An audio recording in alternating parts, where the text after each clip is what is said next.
Olá pessoal, estamos aqui para apresentar uma videoaula sobre análise dinâmica do plano inclinado, aula construída pelos professores Fernando Araújo e João Freitas. Essa videoaula tem alguns objetivos básicos e primordiais a cumprir. Entre esses objetivos, o primeiro seria analisar o comportamento em um plano inclinado de corpos interligados por uma corda ou um fio para descrever e medir o atrito através do estudo da dinâmica do movimento sobre esse plano inclinado. Um segundo objetivo seria a apresentação da modelagem matemática, ou seja, aplicar as leis de Newton e as equações do movimento nesse plano inclinado e abordar conceitos básicos sobre atrito.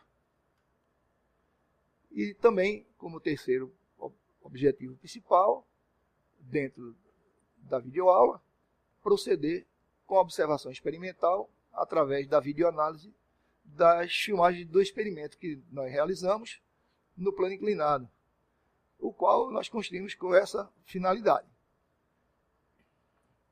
Inicialmente, vamos ver um breve histórico a respeito do atrito. Os primeiros estudos datam, acredita-se que seja de mais de 5 séculos, com os trabalhos de Leonardo da Vinci. Ele foi o primeiro a reconhecer a importância do atrito no funcionamento das máquinas e elaborou as famosas leis do atrito. Isso, demanda já do século XVI. Posteriormente, no século XVII, Guillaume Amonton, francês, redescobre as leis de Da Vinci e faz uma revisão dos estudos, onde ficou evidenciado que o atrito, na sua observação, se devia à aspereza, ou seja, à rugosidade das superfícies. Já com Isaac Newton, mais ou menos nos meados do século XVII, ele coloca o atrito como uma força de interação entre superfícies, dos corpos envolvidos, e descreve as leis do movimento, ou seja, as 3 leis de Newton, no famoso livro dele, o Principia. Posteriormente, no século XVIII, Charles Augustin de Coulomb nos apresenta a ideia de que o atrito é proporcional à força normal, e independe da velocidade dos corpos. Devido aos trabalhos anteriores de Amonton, a lei passou a ser conhecida com o nome de Lei de Amonton-Coulomb e pode ser expressa pela relação força de atrito igual ao produto de uma constante μ, que dá esse grau de rugosidade da superfície, conhecido como coeficiente de atrito, multiplicado pela força normal. Breve histórico sobre o plano inclinado. Remonta ao Egito Antigo, cerca de 2.600 anos antes de Cristo, a ideia de que no tempo dos faraós, as pirâmides possam ter sido construídas usando o plano inclinado com o modo de uma rampa, ou seja, a partir do uso das rampas, foi possível elevar todo o material que foi utilizado para a construção das pirâmides durante bastante tempo, durante vários anos de construção das mesmas. Porém, acredita-se também que no tempo da Grécia Antiga, já mais ou menos 280 a 300 anos antes de Cristo, o plano inclinado possa ter sido usado para resolver alguns problemas do cotidiano das pessoas, na sociedade primitiva grega. E os estudiosos acreditam que Arquimedes de Siracusa tenha sido pioneiro nessa empreitada, ou seja, ele é considerado o primeiro engenheiro que de fato utilizou a rampa na sociedade grega. Muito tempo depois, já no século XVI, o fabuloso Galileu Galilei, no estudo que ele desenvolveu, ele dá ao plano inclinado um papel de relevância. No livro em que ele fala sobre o diálogo a respeito de 2 novas ciências, ele apresenta o problema do plano inclinado de forma, digamos, acadêmica, onde é proposto e discutido de maneira detalhada. Abordagem teórica.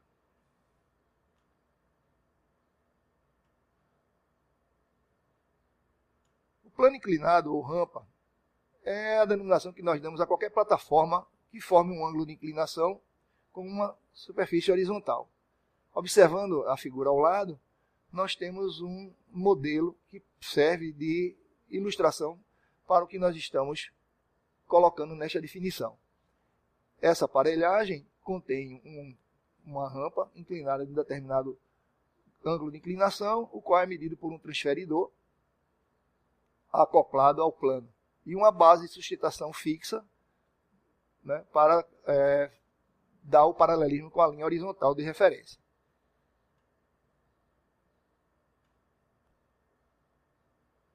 Um exemplo de plano inclinado é a rampa. Ela facilita o trabalho de se levar um corpo de um nível para outro, mais elevado, ou seja, numa altura acima do plano do solo de referência, como mostrado na figura ao lado. Porém, é evidente que com essa estrutura, a distância a ser percorrida é um pouco maior. O plano é um exemplo de máquinas simples, e trata-se de uma superfície plana, onde os pontos de início e fim estão em níveis de elevação diferentes. É o que nós chamamos de máquina simples. Leis de Newton e as equações do movimento.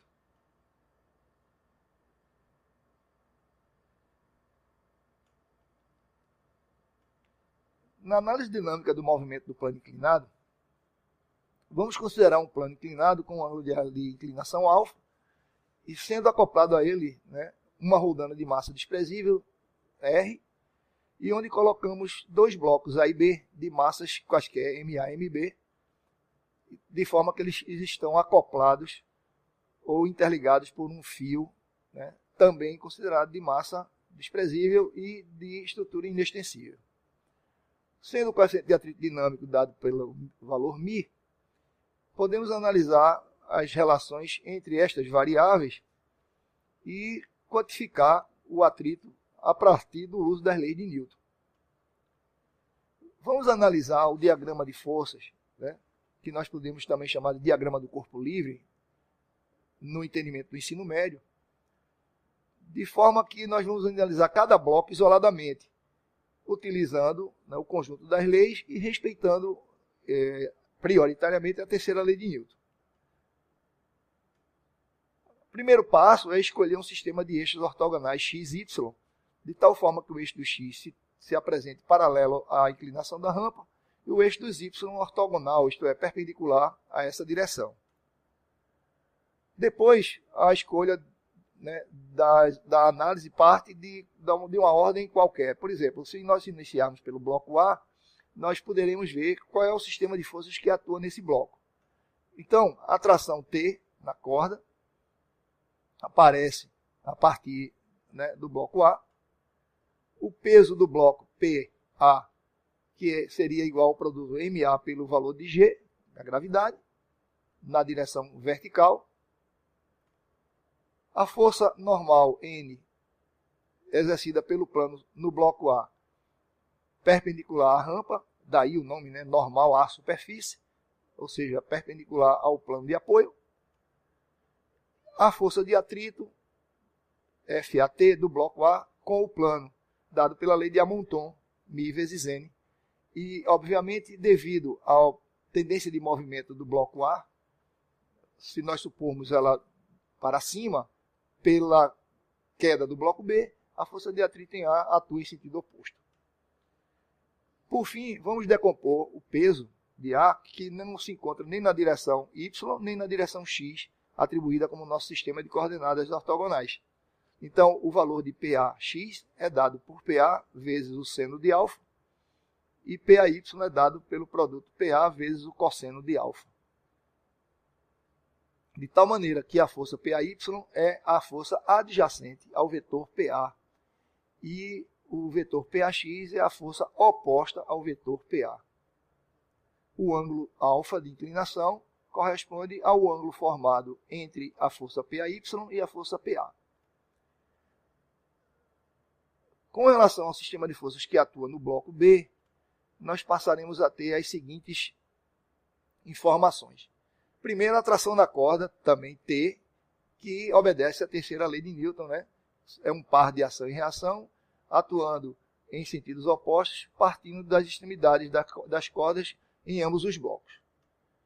O peso do bloco B, na direção vertical, igual a mB vezes G. Analisando agora as leis de Newton para o movimento dos blocos no plano e trazendo a ideia de que as componentes PAX paralela à direção X do plano inclinado e PAY ortogonal à direção do plano inclinado, nós poderemos observar a aplicação da segunda lei nessa etapa. E aplicando-as aos blocos A e B, nós teremos o seguinte. A partir da figura ao lado, podemos observar que o somatório de todas as forças atuantes em A, isto é, a resultante das forças no bloco A, elas podem ser traduzidas como sendo igual ao produto da massa vezes a aceleração do bloco A.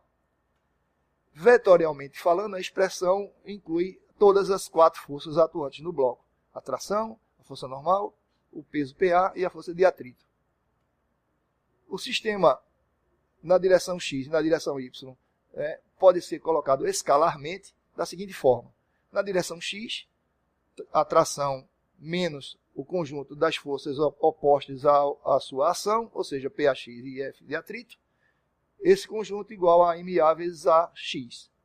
E na direção vertical, o bloco se encontra equilibrado em cima do plano inclinado, então a força normal N é igual ao valor de PAY, a qual daria, de acordo com a equação à nossa esquerda, PA cosseno de alfa. Mas como o PA é MA vezes G, nós temos MAG cosseno alfa. Aplicando o mesmo raciocínio para o bloco B, o somatório das forças em B também seria, pela segunda lei, o produto da massa de B vezes a sua aceleração.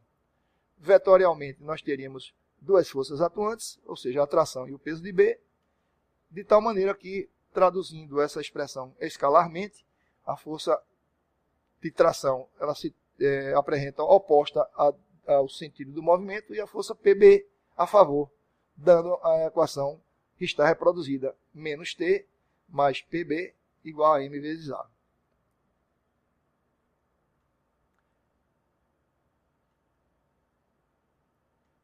Em resumo, para os 2 blocos, a força N é dada pelo produto MAG cosseno alfa, vamos chamar isso aqui de equação 1. A tração menos o conjunto PAX e força de atrito igual a MA na direção X pode ser reescrita substituindo o peso de A e substituindo a força de atrito. Teríamos aí a equação 2. Lembrando que a força de atrito é μ vezes N, ao procedermos da mesma forma em relação ao bloco B, nós teríamos o conjunto da expressão menos T mais PB igual a M de B vezes A de B, dando a equação 3. Observando que a aceleração do bloco A na direção X terá que ser igual à aceleração de B e, por sua vez, ambas iguais a um valor A, devido aos vínculos que existem entre os blocos e ao que está reproduzido nas equações 2 e 3, nós temos o sistema linear T menos a MAG seno alfa menos MAG cosseno alfa igual a MA e menos T mais MBG igual a MB vezes A. Somando as 2 expressões, nós vamos obter uma equação vinculante das 2 massas. Desenvolvendo a expressão e realizando alguns processos algébricos básicos, nós vamos encontrar no desenvolvimento uma expressão para o valor do coeficiente de atrito, o qual dependerá, observem bem, das massas dos blocos, da aceleração atribuída como igual para ambos os blocos e da inclinação alfa, que ela se mostra a partir do cosseno, da função cosseno, e também da tangente do ângulo alfa, além de depender do G, da gravidade. Portanto, o μ é função das massas, da inclinação do plano inclinado e da aceleração da gravidade. Observando esta equação, para o coeficiente de atrito dinâmico, nós podemos afirmar o seguinte.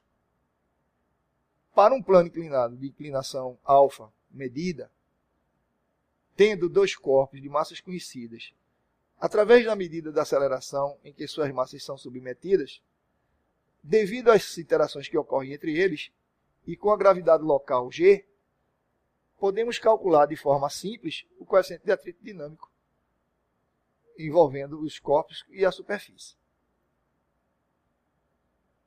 Determinação experimental do coeficiente de atrito dinâmico em uma rampa. Montamos um aparato experimental, o qual se compõe do seguinte. Primeiro, uma rampa de madeira do tipo compensado, apoiada sobre uma mesa. Uma roldana de massa razoavelmente pequena, que possa ser considerada até certo ponto desprezível em relação aos blocos de madeira maciça utilizados, e cordas, que também apresentam massas desprezíveis pelos mesmos motivos. 2 blocos de madeira maciça, de massas distintas, MA com cerca de 98,06 gramas e MB com cerca de 42,27 gramas. Essas massas foram obtidas através de uma balança digital com precisão na ordem de centigramas, como se observa nos resultados apresentados.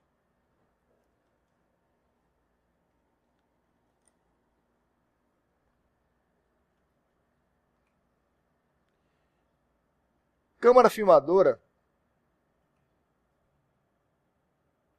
Full HD 1080 pixels com 30 frames por segundo, isto é, 30 quadros por segundo. E um tripé estabilizador de filmagem composto de kit e bastão selfie, com suporte de câmera e botão acionador via Bluetooth.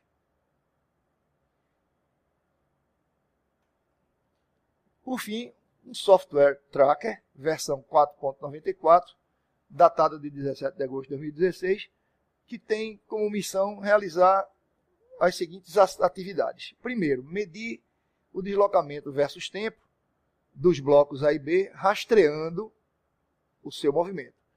Tanto é que o termo tracker pode ser traduzido como rastreador. Em seguida, efetuar a medida do ângulo de inclinação da rampa e, por fim, realizar ajuste de curvas não lineares para a medição da aceleração dos blocos. O experimento. Os detalhes da rampa, com seus principais componentes, e com o reconhecimento dos elementos que a teoria e o experimento vão colocar em choque, em conflito. Na realidade, nós pretendemos reconhecer esses elementos, tanto no que aborda a teoria, como na execução do próprio experimento. Então, nós temos o bloco A, temos o bloco B, suspenso, temos a roldana R e o ângulo de inclinação alfa, que está sendo indicado nesta figura.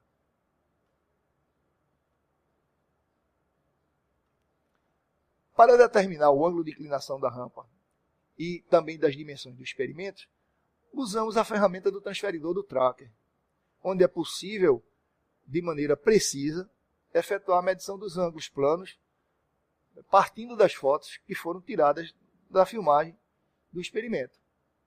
Observando a figura, aqui à nossa frente, nós podemos observar, né, que as medidas são obtidas a partir de um sistema de eixos coordenados, indicados nesta cor rosa, onde se procurará fazer as medições principais.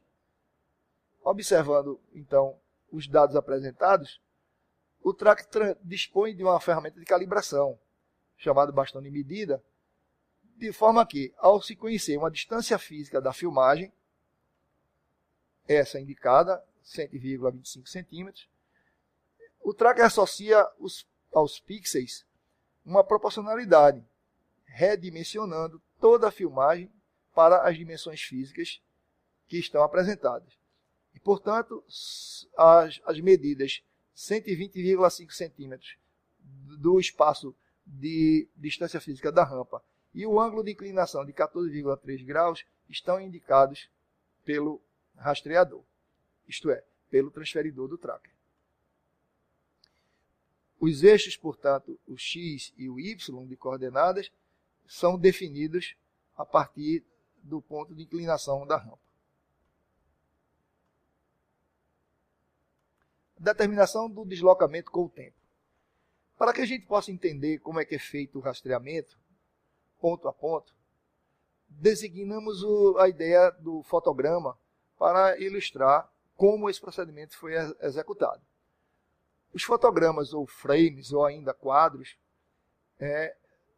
são os nomes que nós atribuímos às imagens que são impressas quimicamente numa fita de celuloide que compõe o filme.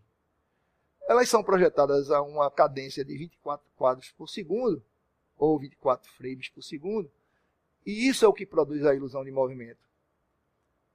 Bom, isso se deve ao quê? Se deve à incapacidade do nosso cérebro de processar imagens enviadas pelo nervo óptico como fotografias separadas. Quando elas são dispostas de forma sequencial a esta velocidade, nós decodificamos essa ideia de uma ilusão de movimento. Essa persistência na visão faz com que o cérebro misture as imagens seguidas e produz uma sensação de um movimento natural, como pode ser observado nas figuras. Determinação do deslocamento com o tempo. Observando a imagem ao lado, podemos acompanhar o rastreamento, ponto a ponto, tanto do movimento do bloco A em vermelho, como do bloco B em azul, no qual foram obtidos para o bloco A, ao longo da rampa, uma composição de 15 frames. Em relação ao bloco B, podemos observar uma pequena oscilação lateral do bloco e também a aproximação para 17 frames. Usando o tracker, sob definição a cargo de nossa escolha de um sistema de eixos coordenados, como já mencionamos, podemos rastrear frame a frame os blocos A e B durante a filmagem, de tal maneira que seja possível depois construirmos tabelas transferindo os resultados do rastreamento dessas massas em movimento em função do tempo. A tabela de dados dos blocos, quadro a quadro, passo a passo, step by step, como se chama, incluindo também as coordenadas de tempo e posição, nos levam aos resultados que vocês podem observar no tabelamento que se apresenta. O tempo sendo registrado em segundos e as posições em centímetros para cada step. Para o bloco A, confirmando, nós fizemos 15 steps e para o bloco B, 17, devido à trajetória do bloco B ter sido um pouco maior e permitiu um espaçamento maior de steps. Com o uso dos resultados tabelados da posição em função do tempo, construímos gráficos justamente relacionando a posição em função do tempo para cada bloco. E com isso, pela análise, pela observação dos gráficos, nós podemos induzir o comportamento de cada um.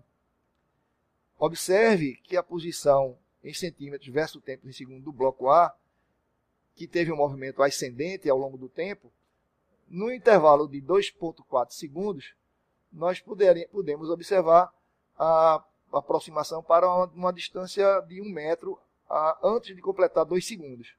E o gráfico, posição-tempo, apresenta um caráter e um aspecto parabólico. Como o bloco B, em relação ao sistema de referência, se desloca para baixo, nós podemos observar os 17 frames que foram construídos, gerando as posições indicadas e com um tempo de observação um pouco maior, por causa justamente do espaçamento que ele percorreu, indo até um pouco além de 2,3 segundos aproximadamente, gerando uma concavidade para baixo devido a seu movimento ser descendente. Com o uso dos resultados, experimentais da posição em função do tempo, e partindo de algumas considerações físicas necessárias, é possível determinar a aceleração dos blocos de uma maneira conveniente. Quais são essas considerações, então? Muito bem. A primeira seria que no instante inicial do movimento dos blocos, a força resultante que atua em cada bloco tem uma característica imprevisível e não é constante no tempo. Porém, esse efeito transitório, né, é bastante curto para os tempos em análise no nosso sistema e pode ser desconsiderado. A segunda consideração seria que no restante de todo o tempo, será sempre considerado que essa força resultante em cada bloco é uma constante no espaço-tempo, de forma que cada um adquire, teoricamente, uma aceleração constante. Por isso, devemos ressaltar, enfatizar, que a aceleração A dos blocos A e B deve ser considerada como constante. Logo, teremos o seguinte dentro do referencial adotado. Para um dado tempo inicial, y para t igual a zero, nós vamos chamá-lo de coordenada y0, e a velocidade no tempo zero também vamos chamá-la de v0. Tendo a aceleração constante,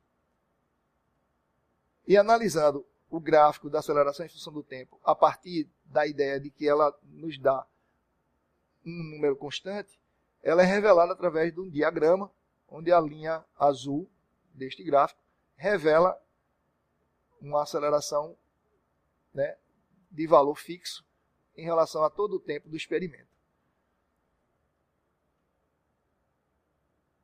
Para medir a variação de velocidade, por definição, a variação de velocidade em relação ao tempo é dada pela área do diagrama e corresponderia ao produto da aceleração pelo tempo, ou seja, base vezes altura. A base seria a aceleração e a altura seria t menos zero, que é a medida do intervalo de tempo considerado. Portanto, essa área achureada, ou achurada, como queiram, ela será representativa do valor da variação de velocidade, ou seja, entre v final de t e v inicial de t em t igual a zero. E daí, como nós já atribuímos que v de t, quando t é igual a zero, é igual a v0, a função se revela como uma função de primeiro grau, onde a velocidade em relação ao tempo é dada pela expressão v0 mais at, ou seja, a dependência do tempo é uma dependência de uma função de primeiro grau. Bom, partindo disso, ao levantarmos o gráfico da velocidade, ela vai ser uma função de primeiro grau que é constituída por uma reta inclinada em relação ao eixo do tempo. O diagrama que é construído a partir daí nos revela que a partir de um valor inicial v de t igual a zero, ou seja, v0, nós podemos construir este diagrama, que corresponde à função v0 mais at. Bom, a área que está anunciada e achureada, ela corresponde à área de um trapézio, a qual é medida pela soma da base menor e da base maior, multiplicada pela altura sobre 2. Como a velocidade v, que é ao lado da base maior, corresponde a v0 mais at, e a base menor corresponde ao valor de v0, nós temos que essa soma vezes a altura que é correspondente ao valor t, dividido por 2, vai me dar esta área. E esta área corresponderá, né, numericamente ao valor do ΔY, que aqui é indicado como a distância percorrida. ΔY seria dado por y de t menos y de t em t igual a zero, que é o próprio y0 definido acima. Portanto, realizando as operações algébricas do lado direito da expressão, nós vamos ter v0t mais at quadrado sobre 2. Colocando o y de t igual a zero negativo do lado esquerdo da expressão para o lado direito, nós obtemos uma equação que me dá a posição, né, do objeto, seja lá o móvel em questão, em relação ao tempo.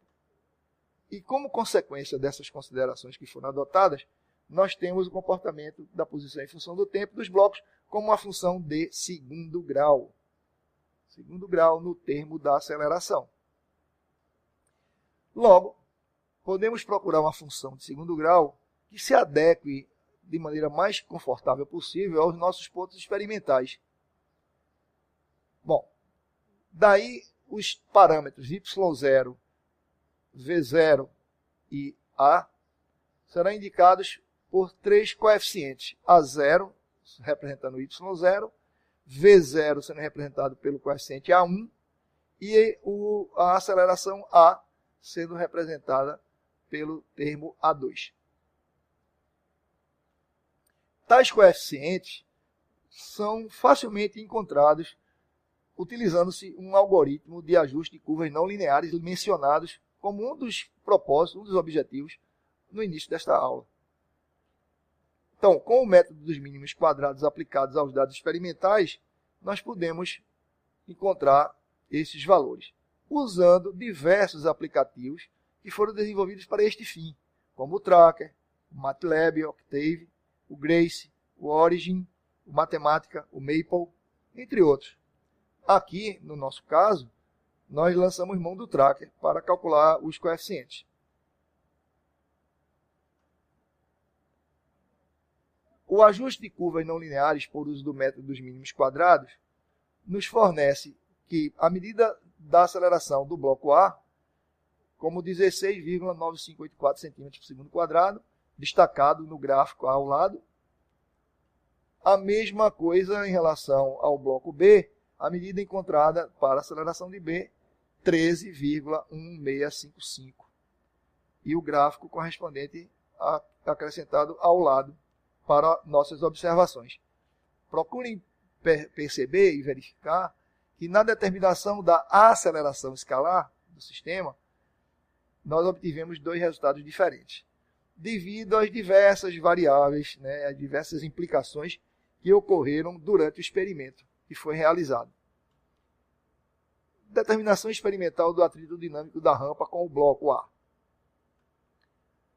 Como calculamos teoricamente o coeficiente de atrito dinâmico com o bloco A, usando as leis de Newton, da mecânica clássica, nós tínhamos o valor de μ como dependente das massas dos blocos, visto isto anteriormente, da inclinação da rampa, da aceleração do sistema e da gravidade. Da aceleração, da gravidade, evidentemente, do local do experimento. Ao tabularmos os dados experimentais, os valores obtidos até o momento foram exatamente esses que foram reportados na oportunidade do slide anterior. Então, vocês observem as acelerações de A e de B, a indicação do ângulo de inclinação da rampa, os valores das massas obtidas na balança de precisão e o valor atribuído para a aceleração da gravidade em centímetro por segundo quadrado. No nosso desenvolvimento teórico, nós partimos da afirmação de que as acelerações dos blocos A e B eram iguais, para poder obtermos o resultado do coeficiente de atrito μ indicado nessa expressão acima.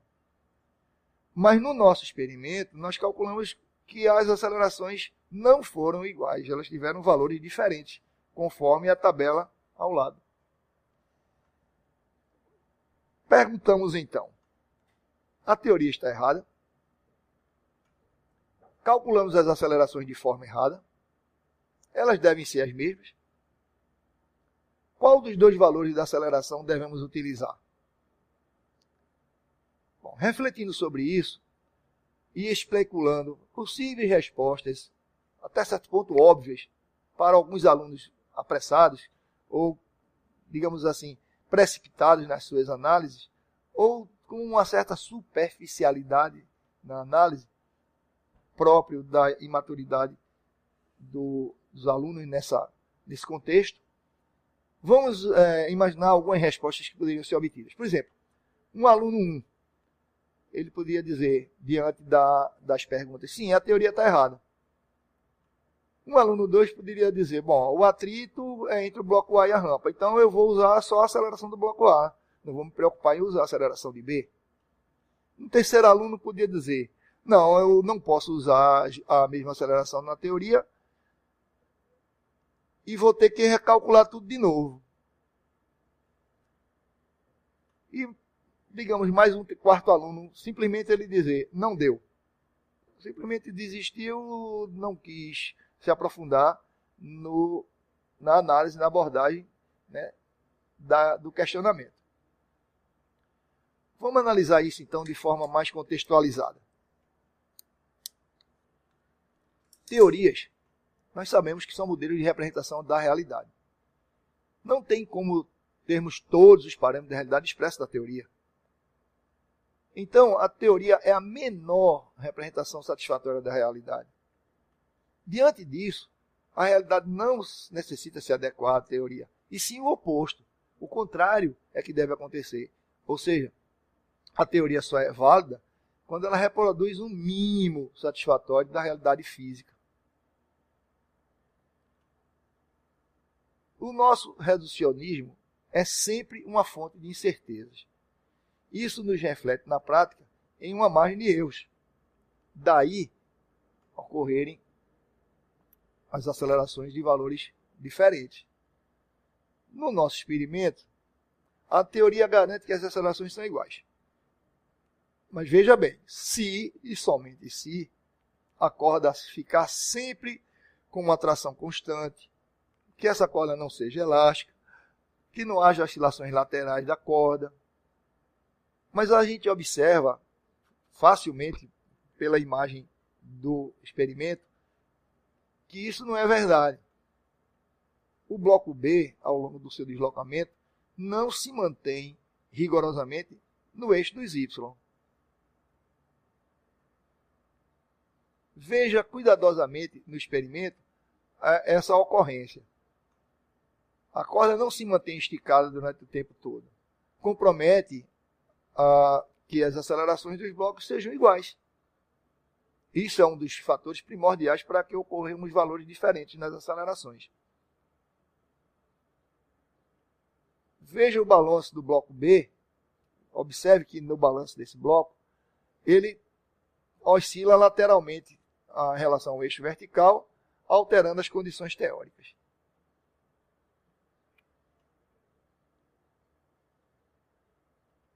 Logo, temos como justificar essa diferença de acelerações dos blocos. Portanto, as respostas que nós podemos dar a respeito daquelas perguntas que foram formuladas são as seguintes. A teoria está errada? Não está errada. Está e sempre estará limitada. Calculamos as acelerações de forma errada. Elas devem ser as mesmas? Não. Nós calculamos corretamente as acelerações usando a metodologia que foi empregada e elas não vão ser as mesmas, em função das variáveis que se apresentaram. Qual dos dois valores da aceleração devemos utilizar? Os dois. Podemos usar os dois valores e nos valermos de desvios nas médias como estimativa de erro das medidas. Não podemos desconsiderar nenhuma das duas acelerações, uma vez que os blocos estão interligados, eles estão acoplados. E uma variação da aceleração de um deles produz imediatamente alterações na aceleração do outro bloco. Vamos então calcular o nosso coeficiente de atrito com as duas acelerações que nós conseguimos medir. Utilizando a expressão para o coeficiente de atrito que nós dispomos, supondo uma única aceleração, A, e usando os dados da tabela, aceleração de A e aceleração de B, o ângulo alfa de inclinação e as massas dos blocos, além do valor de G atribuído, usando o bloco A e empregando a expressão, fazendo a substituição de todos os valores, nós vamos encontrar que o coeficiente de atrito medido para o bloco A, ou melhor dizendo, o coeficiente de atrito medido utilizando-se a aceleração do bloco A, ele dá como valor 0,1644. Fazendo o mesmo procedimento para o bloco B, substituindo todos os valores indicados, nós obtivemos um valor de 0,1701. Então, o Mi, sendo medido com a aceleração do bloco B, deu um valor diferente do coeficiente de atrito Mi, medido com a aceleração do bloco A. Percebam essa diferença através dos cálculos que foram utilizados. Ok? Assim, nós teremos coeficiente de atrito medido por A, Mi de A, igual a 0,1644. Coeficiente de atrito medido por B, igual a 0,1701.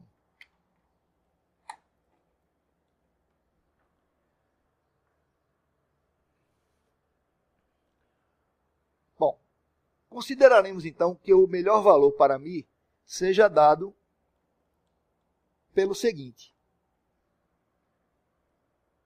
O valor de Mi igual a um Mi médio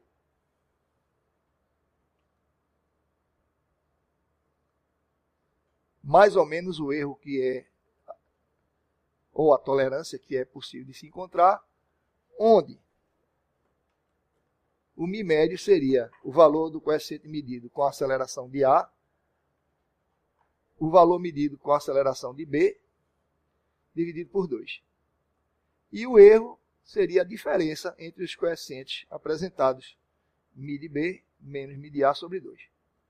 Utilizando-se os dois valores que foram medidos, encontramos o Mi médio como sendo 0,1672. O erro seria dado por Mi de B menos Mi de A sobre 2, dando como resultado um erro de 0,002. Portanto, podemos observar que, ao medir o coeficiente de atrito médio, partindo dos coeficientes de atrito medidos com as acelerações de A e de B, e analisando o erro que foi apresentado, a incerteza da medida, nós chegamos a um erro bastante pequeno. Ficamos então com o seguinte resultado. O coeficiente de atrito seria dado por 0,1672, mais ou menos, indicando o desvio da medida, 0,002, que é 2 vezes 10 a menos 3. Isso, do ponto de vista de erro percentual, nos daria um erro de apenas 1,71%. Então, essa seria a medida do coeficiente de atrito como determinação experimental do coeficiente entre a rampa e o bloco A. Um erro dessa ordem, que não chega a atingir 2% do valor médio, para aplicações de nível prático, esse valor pode ser considerado como um erro de margem bastante desprezível. Podemos então considerar, em boa parte dos problemas práticos, que o coeficiente pode ser escrito pelo valor 0,1672. Desde que, como foi dito, nós desprezemos a margem de erro por ser extremamente insignificante. Sendo assim, terminamos a abordagem da medição do coeficiente de atrito, que era o nosso objetivo principal. Até mais.